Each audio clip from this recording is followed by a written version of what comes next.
Hello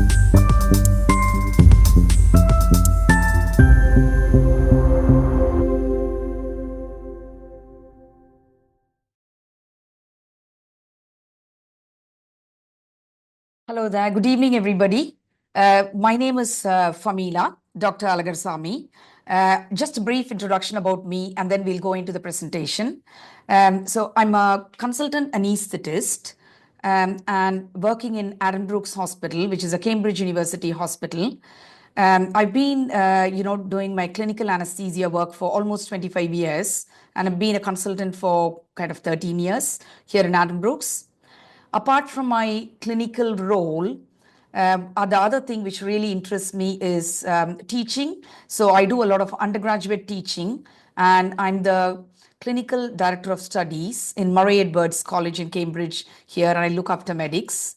Apart from that, I have a special interest in allergy and anaphylaxis, which is kind of my special interest, and I do a special general anesthesia allergy clinic with my immunology colleagues. So that's about me. In the next 45 to 50 minutes or so, I'm going to be speaking to you about human factors, or otherwise called ergonomics, in the field of medicine. It may be a very new terminology for some of you, but the word human factors has been in use since World War II, when it was first kind of used, particularly in engineering and aviation, industry. What we're going to cover in the next 50 minutes or so, we're going to talk a little bit about the definitions of what human factors or ergonomics mean, and why is human factors so important in medicine. And we'll look at the components of what actually are the human factors, because it's quite a new topic for you. Even though, I'm a medic and I'm a doctor and you're all expecting something medicine related, I'll tell you why and what are the principles of human factors involved. And to give a context and put everything into context, I think it will be very important to discuss one important case scenario or a patient analysis, where personally I was actually involved with this patient care. And lastly, I want to just touch a little bit about emotional intelligence, which is another terminology which kind of links in with human factors. So as I mentioned before, it's a historical term, human factors, where it was mainly used in aviation industry and engineering industry, where lots of errors can happen. And they were very keen that non-technical skills need to be very importantly involved in their day-to-day work. So one of the World Health Organization definitions of human factors is it's the study of all the factors that make it easier and safer for someone to do their day-to-day job in the right way. That's what WHO defines. But actually what it means is it's the study of relationships between humans, who as humans, we are individuals, and then the relationship between the systems.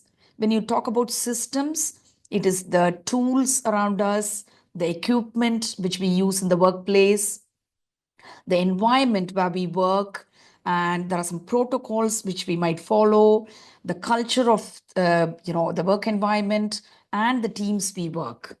I can give you a simple example. I'm an anesthetist, I'm an anesthesiologist, and for me, the system would be on a day-to-day basis, I come into work and I work in an operation theater.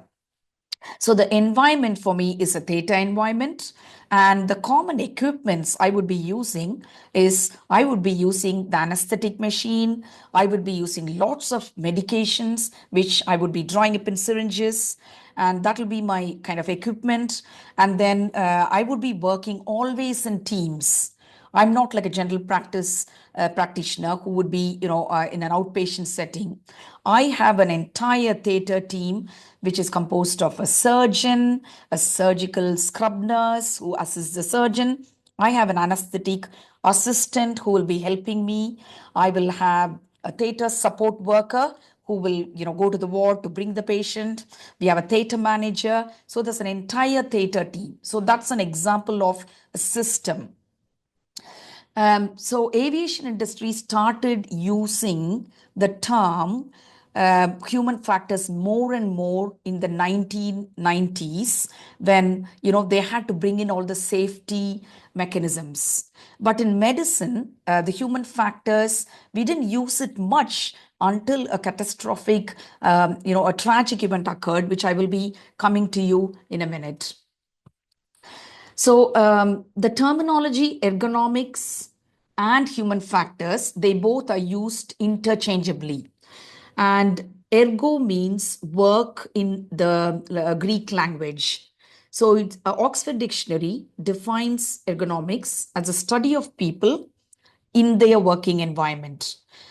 So what should actually happen in a work environment is when someone goes into work, the environment and the system should be suitable and helpful to support that person so that they can do their work effectively.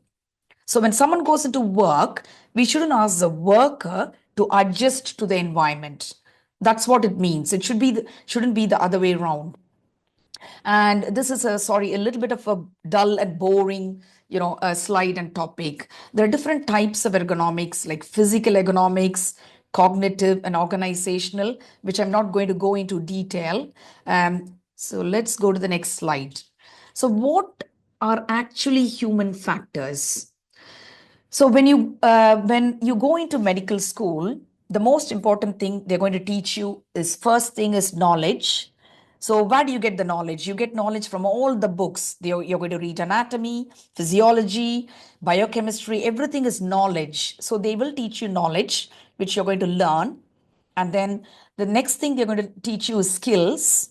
And the important skill will be like practical clinical skills, where they will teach you how to cannulate a vein, how to take blood from an artery, how to put a tube down in the case of an anesthetist, how to put a tube in the nose. All those skills are practical clinical skills, which you will be taught. The other most important thing is called non-technical skills. Apart from knowledge, apart from clinical skills, one of the most important skill as a doctor we need to develop in the workplace is called human factors. And this was not given a lot of importance even in the last kind of 20 years or so. The word and terminology human factors started being a big topic in medicine after one of the tragic events happened, which I'm going to speak to you very soon. These are the 5 key elements of human factors and skills, which not only as a doctor, but even if you're an engineer or someone else in workplace needs to have to do your work very effectively. Communication is a very, very key skill as a doctor you need to have. You need to communicate to patients, you need to communicate to your colleagues, you need to communicate to your staff and everybody. And decision making, again, is a very, very key, important non-technical skill for anyone, particularly for an anesthetist. When I'm in theaters, if someone develops a severe anaphylaxis or any other acute event, the decision making, I don't have a lot of time, so I need to be assertive. I need to think about the time, and I need to think about patient safety and make a very quick decision. So that is an important non-technical skill and part of human factors. And the other most important thing is situational awareness. This situational awareness involves emotions, it involves emotional intelligence to assess not only yourself, but what others are thinking, what is the patient, in what situation the patient is, do we have enough time, whether it's an acute scenario or are you sitting in a GP surgery. It's looking at the whole situation and being aware That's an important skill. And the other thing is workload management. As a single person, you won't be able to do everything. For example, if a patient has a cardiac arrest, you will not be able to manage the patient on your own. We need an entire cardiac arrest team. So in the hospital, if there is a cardiac arrest, someone is going to call the switchboard in an emergency situation, and the cardiac arrest bleep goes to different teams of the hospital. We all have to go there. Mainly, the cardiac arrest team will be a surgeon, anesthetist, a physician, an emergency doctor, the resuscitation officers. Everyone will be there. So someone has to look after the airway, someone has to do the CPR, someone has to put a cannula, someone has to give adrenaline. So it's an entire team who will be looking after the patient. So workload management is an important thing. So delegation of task, that is one of the important human factors. So if I'm going to lead a team, I'm going to delegate the tasks to different people. So I will say, can you do the CPR? Can you do the airway management? So delegation of tasks is one of the important human factors. And lastly, again, leadership and team working, which kind of encompasses other things. But if you're working in a team, you need to get on well with the team members. You need to understand the team, and the entire team members will have one important single goal, and everyone has to be focused on getting the patient right. So these are the five important components of human factors. So, just a little bit of background about the current NHS. NHS is the single largest employer in England, and they are possibly one of the single largest employers in the world. There are about 1.7 million staff who work in the NHS as of 2024. That's a huge number of staff. And more than 1.6 million patients come for treatments to the NHS hospitals in one single day. So, which is about approximately 600 million patients contact the NHS each year. So, you can tell that the amount of work and the number of patients we treat in the NHS, for that, the staff need to be flexible, resilient, and of course, they need to have good human factors. Only then they will not make any errors, and they can treat the patients very effectively and safely. So this I just wanted to you to think about this little graph here, and I'm not sure how clear you can see. On the x-axis we have the total number of people who are lost, who die every year, and on the y-axis we have the number of encounters, or the fatality. On the right hand side, you can see what are all the industries which are kind of ultra safe, which means these are the industries where they cannot afford to have any deaths, or they cannot afford to have any people dying at all. They are the super safe, ultra safe industries, which are mainly, you can see, the scheduled airline industry, the European railroads, and the nuclear power industry, which means they are very, very safe, where you cannot see much deaths. And the deaths will be only one in about 1,100 patients will die in a year. And in the middle, you can see the risk is a little bit more. But if you start driving a car, and the risk of having a road traffic accident or dying in a road traffic accident is about 1 in 10,000. And again, in chemical industry, manufacturing industry, and chartered flights, the risk of having a car flight crash may be about 1 in 10,000 or 100,000. So it's a bit less risky. But if you look at on the left-hand side, uh, the highest risk, where the risk is the people can die in 1 in 100 people can die, or 1 in 1,000 people can die. So the risk is really, really high, is bungee jumping, mountain climbing, those things. And the most interesting thing in this slide, you can see healthcare unfortunately, is kind of dangerous and it's more hazardous, almost, between the moderate risk and the really high risk of mountain climbing. So, which is a bit worrying trend. So, the World Health Organization recently, the statistics said that 1 in 10 patients who come into the hospital suffer some kind of medical harm, which is really high. And there are about 3 million deaths which occur every year because of medical errors, out of which 50% of them are preventable, errors.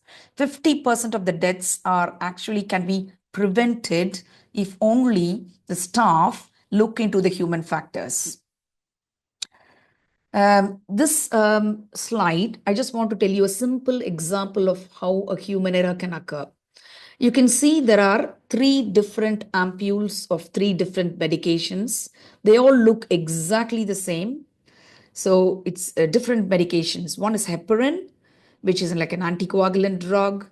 The middle one is midazolam, which is a sedative, and it's a potent anesthetic which we use in day-to-day practice. And the other drug is called rocuronium, which is a muscle relaxant. It's a paralyzing agent, skeletal muscle relaxant, which again, is a very dangerous drug which only anesthetists use in the entire, medical community. They're completely 3 different drugs, but looking exactly similar. So, in when in during workplace, if someone doesn't pay attention and if they're distracted, they could very easily make a medication error, or very easily they can make an error, which will be a very, very costly error. And so that is why human errors are costly and human factors needed to come to use. So there are lots of systems in place currently to make a medicine much much safer. So we have lots of protocols, we have checklists, we have 2 people checking the drugs, and all that has come into use. Just wanted to give you another background of what is the NHS Litigation Authority. The word for the NHS Litigation Authority has recently been changed to NHS Resolution. So, what do they do? So, they manage the negligence and other claims where patients put a negligence claim against NHS England when there is a problem with the patient or when there's been a morbidity or mortality. And this particular authority resolves the disputes in a fairly, either in the court or out of court. But you can see the NHS has paid out more than 2.8 billions of pounds in damages to claimants in the last, like, 2023-24, which has been a huge increase, almost more than double from 1.8 billion in 2016 and 17. So you can see a steady trend in the increase in the NHS payout to claimants, which is not a good sign. And that is why human factors need to be stressed and need to be addressed. And the doctors need to be trained on human factors. Okay, so once having looked at definitions, having looked at why human factors are important because of human errors, now we can say, why are human factors so important? Because one, it improves patient safety and it minimizes errors. It increases productivity in a hospital setting. It gives lots of job satisfaction for doctors because you're not making any errors and everyone's happy. It improves efficiency and it also increases creativity. If you want to make a place safe and ergonomic, you can think about making it creative in such a way it's a safe place, happy place, and to minimize errors.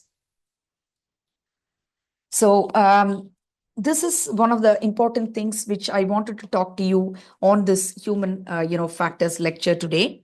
So, this is a scenario of a lady called Elaine Bromley, who was a 38-year-old lady, and this happened in 2005. This happened in a hospital here in the UK. Elaine Bromley's case was interesting, where we learned lots and lots of lessons.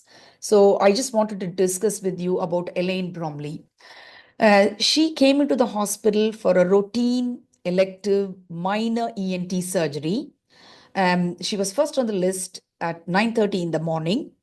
As an anesthetist, she was going to have a general anesthetic because it was an ENT procedure on her nose. So I just want to show you the next slide. So these are the kind of common, anesthetic equipments an anesthetist would use to put someone to sleep. So on the left-hand side, you can see a tube, which is called an endotracheal tube. And there are little like a masks, which is called a laryngeal mask airway. These are the common airway devices an anesthetist would use to intubate patients to put them to sleep so that they can take over the airway and then put the patient on the ventilator and ventilate during the procedure. So, when Elaine Bromley was put to sleep, once she was asleep, when the anesthetist had a look with a laryngoscope into her airway, he couldn't, clearly see the airway, and he couldn't put the tube down, which was a very unanticipated, difficult airway situation, which he didn't anticipate. And so he tried several times repeatedly to put the tube down. But during that time, Elaine is not receiving any oxygen because she's anesthetized, she's asleep. So the oxygen levels start dropping down. So normally for you and me in room air, we will be having an oxygen saturation of 98%. But our oxygen saturation started going down and down to 40 to 45%. And at the time, there was a team in theaters comprising the nurses, the anesthetic assistant, the surgeon. Everyone was trying to help because it was an emergency critical situation where they couldn't get the tube into Elaine. So there was various people trying to help the anesthetist, trying to tell him that the oxygen level is dropped. Should we get an intensive care unit bed? And should we try other things? But the anesthetist had a very tunnel vision. And what he failed to do is, that this picture shows different airway equipments. So instead of trying again and again with the endotracheal tube, he could have tried a face mask. He could have oxygenated the patient, and then he could have woken the patient up or tried other techniques.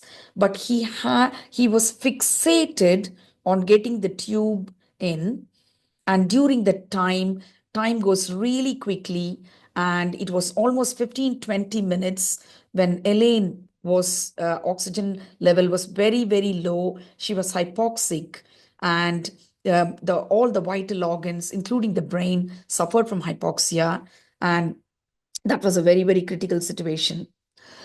So, and finally, when they managed to get the airway, it was a bit late. They canceled the surgery, and she didn't wake up very well as anticipated because of brain damage, and she was shifted to the intensive care unit. And very, very sadly, tragically, she passed away after a few days. So, personally, I was involved with Elaine Bromley because I was a junior anesthetist in the hospital when Elaine was admitted. And I very well remember the day when she came to our intensive care unit. The interesting bit about this case is Martin Bromley was Elaine Bromley's husband, who was an airline pilot. And once this incident occurred, Martin Bromley, being an airline pilot and very well trained in human factors, and when there is a incident which happened, the usual practice in the airline industry or even in the medical field will be to analyze what went wrong, how we can learn from incidents. So after Elaine's case, a independent review was conducted, which showed that there was a well-equipped operating theater team. They had a well-equipped instruments and equipments, and they had very skilled anesthetist. It was a very experienced skilled anesthetist. There was an experienced skilled ENT surgeon, and but in spite of all this, they failed. So the conclusion of this was, the system which is supposed to train the doctors how to deal with catastrophes had failed, rather than failing the clinicians. And there was a complete lack of situational awareness which happened during this case. So this is a slide shows a guidelines which and protocols which we can follow in an emergency situation. This is called the difficult airway society guidelines. This is particularly for anesthetists when we are not able to ventilate the patient or intubate the patient. We have a very clear plan A, and then we move on to plan B, then we move on to plan C, and then finally move on to plan D, where we can oxygenate the patient. But in Elaine Bromley's case, the protocols were not followed. There was no clear leadership. There wasn't a situational awareness that time was running out. So there were lots of human factors which was broken down. So this is what is was learned from Elaine Bromley's case. Following this case, Martin Bromley, he started something called a clinical human factors group. In a couple of after a couple of years, he contacted the Royal College of Anesthetists, and he started lecturing on human factors. His main aim was not to blame doctors or physicians, but to blame the system and to train anesthetists, which we get a lot of training now in simulations. Similar to airline industry, where there are simulators where the airline pilots are trained to fly in the simulators. We have simulation suites in the hospital where we are trained to deal with emergency situations. So in emergency situations, in simulation suite are safe places where we can learn how to develop our human factors skills. So coming back again to the human factors slide here. As I mentioned before, human factors, otherwise called non-technical skills, it's all about situational awareness. So what was the situational awareness which was lacking in Elaine Bromley's case was he did not follow protocol. The protocol was after 3 attempts at intubation, you call for help, you change the equipment, and you listen to what the team is telling you. So the anesthetist completely failed to do that and had a fixated tunnel vision. In theaters, the anesthetist has to be a good leader and make, very prompt, assertive decisions. When he realized after 5 minutes that he could not get the tube in, that is the time he needs to get help from the ENT surgeon. He could have done a tracheostomy, gone to the front of neck, done a tracheostomy to oxygenate the patient. So the decision making was lacking there. And stress and fatigue.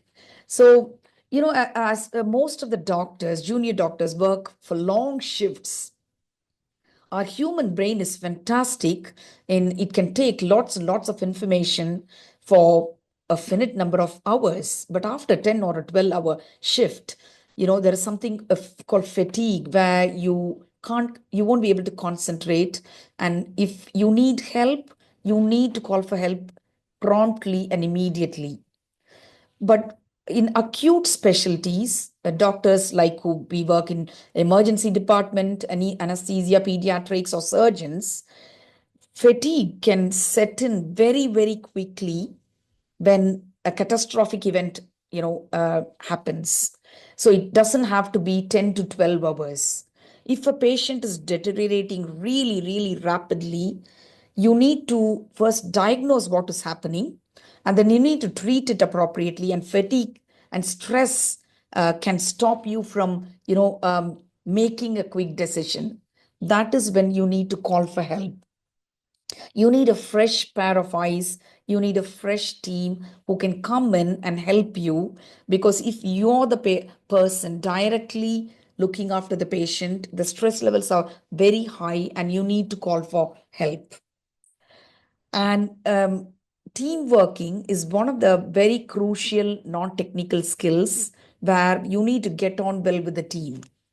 For example, when I go to work, as soon as I arrive in the morning, I look at my team, and sometimes I've got a fantastic team, and I think, oh, 50% of my job is already done. I have a great team today. So it's important that you have good team working skills, and you have speak to each one of them in their by their names. You introduce yourself in the morning, and so you know everybody by names, and that makes such a huge difference to the team. And also in a big university teaching hospital, it's important to have lanyards so that you know the role of each person in your team. And everyone works together to one goal in making the patient better. So that is important about team working. And if there is a team, you can delegate the workload so that not a single person gets stressed trying to do everything. And, and lastly, one of the most important non-technical skill in human factors is and communication. That's what I would say.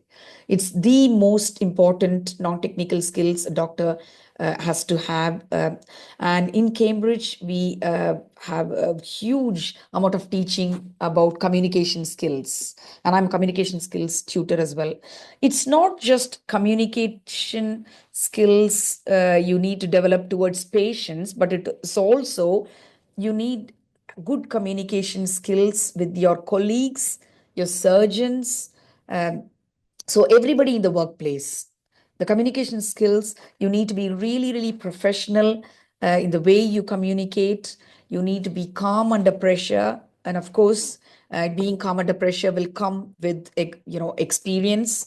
I still remember as a junior anesthetist, if there's a problem with the patient, my heart rate will go up and I get tachycardic. But obviously, with experience, everything will come down, and you have to be calm under pressure. So it's all about changing your attitudes with experience. The human factors lecture is never complete without this particular Swiss cheese model. So the Swiss cheese model, if you look at, in this particular cheese, it looks like, the Swiss cheese, and there are holes which you can see in the cheese. So what this diagram, indicates is the patient harm doesn't happen with just one single thing. The errors always happen when there are more than one problems which all line up, and then it leads to patient harm. So you can see that in your hospital or the organization, the culture may not be great and the policies may not be accurate. There are not clear-cut guidance or protocols. That may be a problem. And then there may be inadequate funding. So there is lack of staff. That could be a problem. And then the team, it may not be a perfect team. One member of the team may not work very well with the rest of the team. There is not a proper handover, and there are poor designs in your equipment, or a lack of availability of equipment. There may be multiple problems which normally leads to patient harm. Usually it is never one single thing which leads to patient harm. So that's what Swiss cheese model is about. And and the emotional intelligence is a terminology which I want to add at the end of my human factors lecture, is the ability to monitor one's own another's feelings and emotions, and how to discriminate among them and use this information to guide one's thinking and actions. So there are some elements of emotional intelligence which kind of overlaps with human factors. So you can see in the picture, it's about having self-awareness of yourself, having the social skills to deal with other members of the team, and showing empathy, which is a very important aspect of emotional intelligence, particularly as doctors, and then having the motivation, and then having a bit of self regulation. These are the kind of five key elements of emotional intelligence. So you can see that again, it's kind of overlap and being mindful and being aware and motivated. So just to summarize, um, in human factors, always it takes a systems approach. You need to look at the holistic, situation. So, for example, when you're a doctor, you're coming into work, you're not just thinking about giving the anesthetic, you're not just thinking about the knowledge, but you're thinking about the whole situation and scenario. So when I go in the morning, I see who's my anesthetic assistant and I ask how are they doing, so that I get a rapport with my anesthetic assistant, and then I look at the list. Okay, how many patients are there? How are we going to deal with all these patients today? So that is about our human factors. It's about the holistic approach, and then having a chat with the surgeon, and trying to be safe to minimize errors, not rushing through things. I can give you a very simple example. In the operation theater, when we go in the morning, have something called team huddle, where there is an entire theater team. We all meet as a team, and we introduce ourselves by our names, and then we go through every single patient for the day in detail. So we talk about patient number one, what surgery he's going to have. If he's going to have a knee surgery, we clearly have to make sure which knee the surgeon is going to operate. And we put a clear marking on the patient's knee, because wrong side surgeries have happened. Wrong implants have been put into patients' knees and hips. So this is about patient safety, having checklists to minimize errors. So we have to look at the holistic picture, and so it's a systems approach. The second thing is a design driven approach, which we have to look into human characteristics and their needs and preferences. Sometimes when I go in the morning, we could have people in the team who are with different personalities, different attitudes.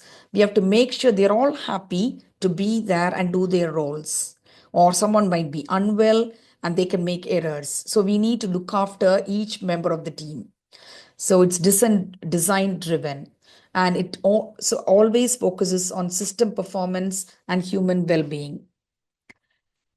So the take-home message following this webinar is safety can be improved by a systems approach, a behavioral approach, a culture change, which is all required, and you have to be very mindful of your surroundings around you. This webinar, it could be a little bit more heavy about anesthesia, because as an anesthetist, I've told you my personal experiences as an anesthetist, how I look at human factors. But in any industry, irrespective of whether it's medicine, engineering, aviation, or any other industry, human factors is very important at workplace everywhere. And the same thing holds for every other medical specialty, whether you're going to be a pediatrician, whether you're going to be a psychiatrist, or whether you're going to be a general practitioner. I think human factors training is very important for every single specialty in medicine, because knowledge you're going to get it from the books, skills you're going to be learning it in a lab, or you can learn on a patient, the clinical skills. But human factors or non-technical skills is the one which only you can develop, which you have to be mindful when you go into a ward, when you go into workplace. You need to have self awareness about yourself, and then you think about your emotions, you think about the emotions of your surrounding team and your people, and how you apply the human factors. That is what is the most important thing. That is the main key message I want you to take home following this webinar. And so always remember that human errors will always happen. And because at the end of the day, even though we are doctors, we are basically human beings. We will all make errors. And in my 25-year career, I have definitely made errors. If I've not made errors, I don't think I'm a human. So errors will happen in your real life. But the most important thing is how you deal with the error. That is the most important thing. You have to be frank, you have to be open, you need to be honest. And I have apologized to patients, and you learn from your errors. And you have to share what has happened with your entire team. And that is how you learn. It's exactly like how Martin Bromley did.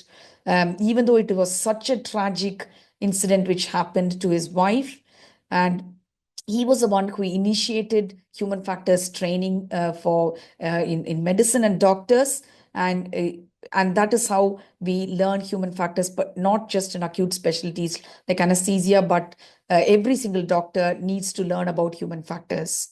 um, and the other important thing, when we finish medical school, it's a core part of the Hippocratic Oath is we always say, first, do no harm. So those are the most important things we need to remember as doctors. So I think we do have time for questions. This is just it was my dance performance last weekend. I learned Indian classical dance, which is outside my career and stuff. And I think it's important for everybody to have a good work-life balance. And I think dancing is like meditation for me. It makes me really happy. And I did this as part of my annual dance day. Thank you very much for listening patiently. I'm very happy to take any questions from you.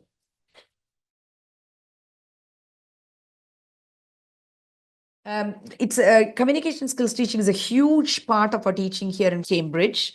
What we do is, it is a very small group teaching. We only have 4 or 5 students in a teaching session.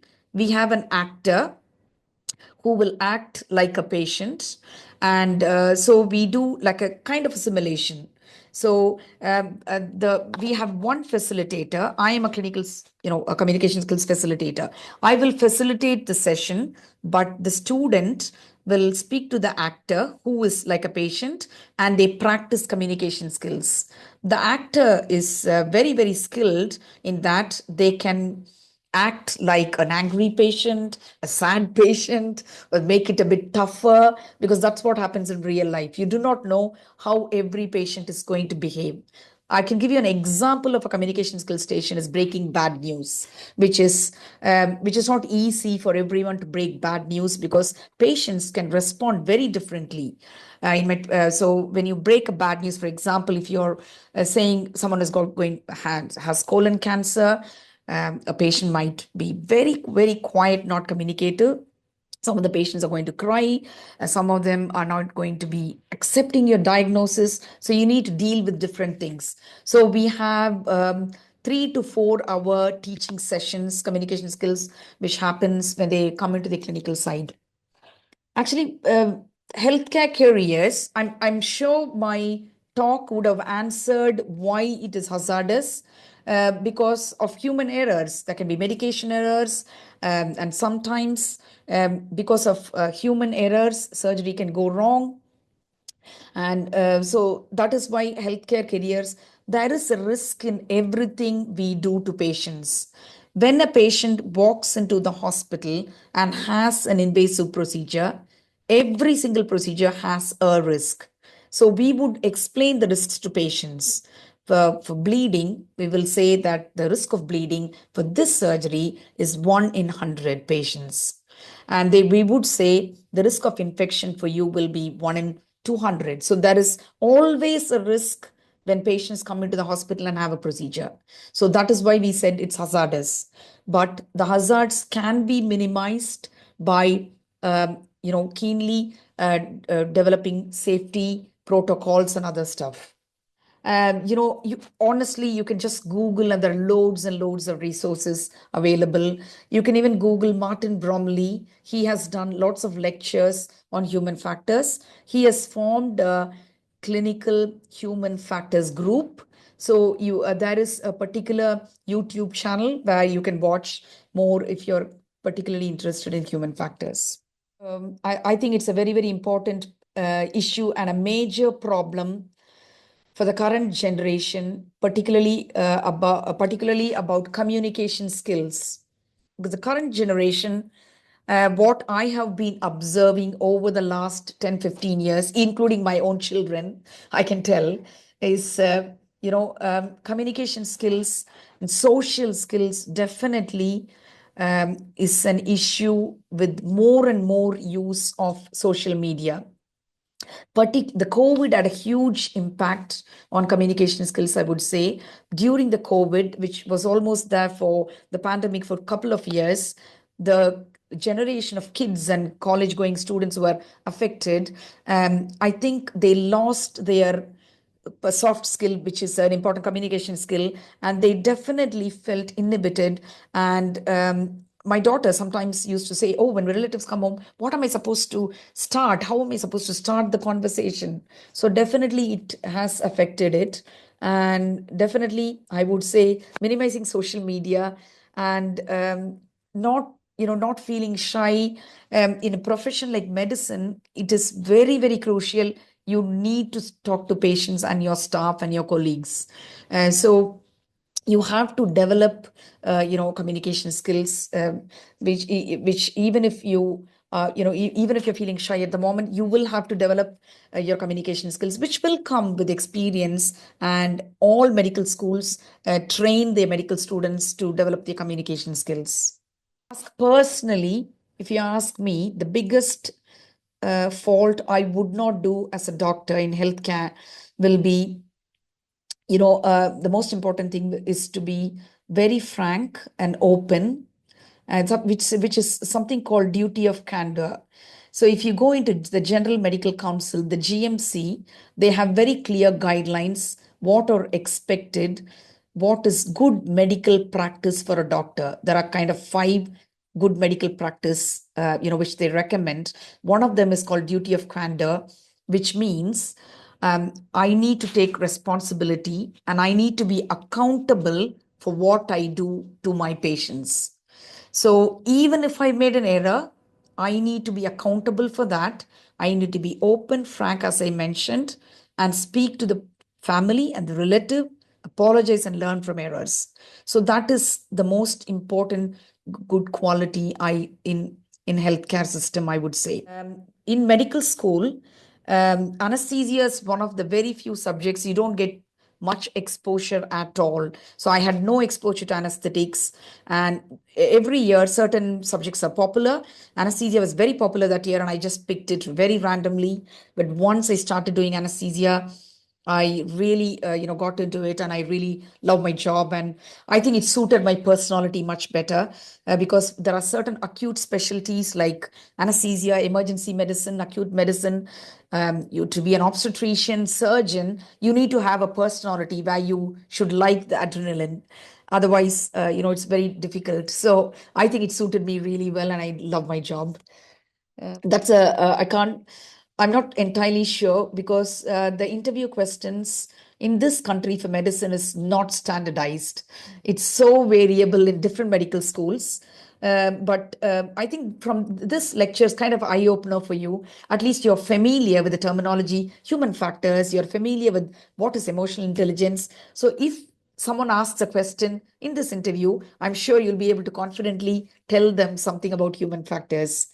But I'm not 100% sure whether this question might pop up in a medicine interview, but you can never tell. Again, as an anesthetist in my specialty, human factors played a huge role in my day-to-day practice. And if I do not have non-technical skills, I don't think I can even do my clinical work. So I developed a special interest, and I was also personally involved with the care of Elaine Bromley, which really affected me emotionally. And I thought this is an important area, and I would like to talk about it, to lots of other people. So I regularly lecture on human factors, even to my junior anesthetists as part of an ABA course. So, whenever there is an incident which happens in the hospital, there are different grades of incidents. It could be a minor incident, or a moderate risk incident, or a serious incident. So, any incident which happens in the hospital, as doctors, we will have to record it in an online form according to the nature of harm to the patient. And then there will be a committee completely different from the anesthetist who was involved. They will have a detailed analysis of the incident, and then from the detailed analysis of the incident, they will come to a conclusion what went wrong, how it could have been done differently. And then we learn from the incidents, and and then they look into it really detailed, in a detailed way, and they feed back to the particular doctor. And if it was purely because of the clinician's negligence, then there is a different pathway which will be followed, like referral to general medical council and other things which will happen. But there will be a committee of members who will make the final decision. I think we are coming to the end of 1 hour. I hope it was kind of useful. And if you are asked anything about human factors in a medicine interview, I'm sure you will all be fine.